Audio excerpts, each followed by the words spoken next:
মাত্র 3টে সিভি আয়ত্ত করে তোমরা যারা এসএসসি পরীক্ষার্থী আছো, তোমরা সিভির সানডে মানডে ক্লোজ করে দাও। আমি তোমাদেরকে 3টা সিভি দেখাবো। এই 3টে সিভি যে শুধু দেখাবো এটা না, এবং এই 3টে সিভি দেখানোর পাশাপাশি সিভি গুলা কোনটা কোন গুণা আসবে ওইটাও বলে দিব এবং একটা ধারণা দিব ইনশাল্লাহ। আসসালামু আলাইকুম রহমতুল্লাহ। প্রাণপ্রিয় শিক্ষার্থীবৃন্দ এবং প্রাণপ্রিয় বন্ধুবৃন্দ, আশা করছি তোমরা সবাই অনেক ভালো আছো। তো যারা তোমরা এসএসসি পরীক্ষার্থী আছো, তোমাদের ইংরেজি দ্বিতীয়তে সিবি আছে জানো। আবার একটা কথা, যারা অনিয়মিত অর্থাৎ 25 সালে পরীক্ষার্থী 26 সালে এবার দিচ্ছে, তাদের সিবিটা থাকে। আর যারা 26 সালে পরীক্ষার্থী নিয়মিত, তাদের সিবিটা নাই। তো যাদের সিবি আছে, সিবিটা একদম সহজ এবং খুব সহজে মার্ক করা যায়, এক ফরম্যাটে সবগুলা লেখা যায়। আর আমি সবসময় চেষ্টা করি তোমাদের পুরো সিলেবাসটাকে একদম সাজিয়ে, মানে একদম যত শর্ট করা যায়, যত শর্ট করে তোলা যায়, যাতে পরীক্ষার সময় তোমরা বেশি পড়া না লাগে, অল্প করে কমন পাও। এই চেষ্টাটা আমি সবসময় করে থাকি। তো আজকে এটার বিকল্প না, আজকে এটা চেষ্টা করতেছি যাতে তোমরা খুব সহজে অল্প করে কমন পাও।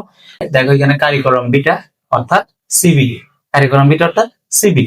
দেখো 1 নম্বরে আমি যেটা রেখেছি, অ্যাসিস্ট্যান্ট টিচার অথবা অ্যাসিস্ট্যান্ট ইংলিশ টিচার। দুটোটাই একটাই, দুটোটাই একটাই। তো এটা অনেক ইম্পর্টেন্ট, অনেক মানে কি ইম্পর্টেন্ট বলে বুঝতে পারবো না, তো বলি এটা কোন কোন বোর্ডে আসতে পারে।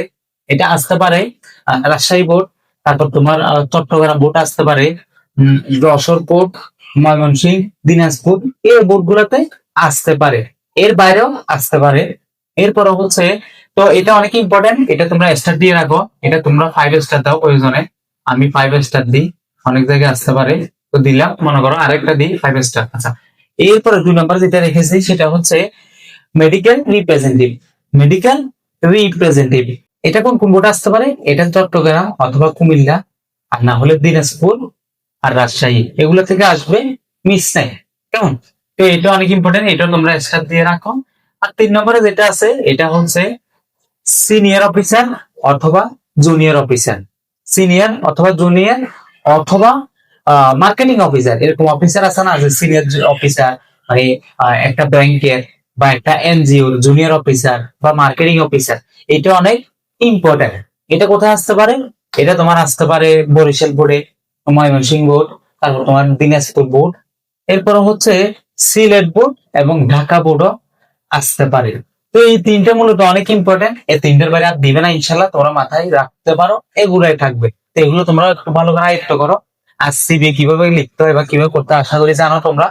অনেক সহজ, ফরম্যাটটা একেবারে সহজ, এক ফরম্যাটে সব করা যায়। তো আজকে ভিডিও পর্যন্ত সবাই ভালো থাকবে, সুস্থ থাকবে। দেখা হচ্ছে পরবর্তী কোনো ভিডিওতে। আল্লাহ হাফেজ, আসসালামু আলাইকুম রহমতুল্লাহ।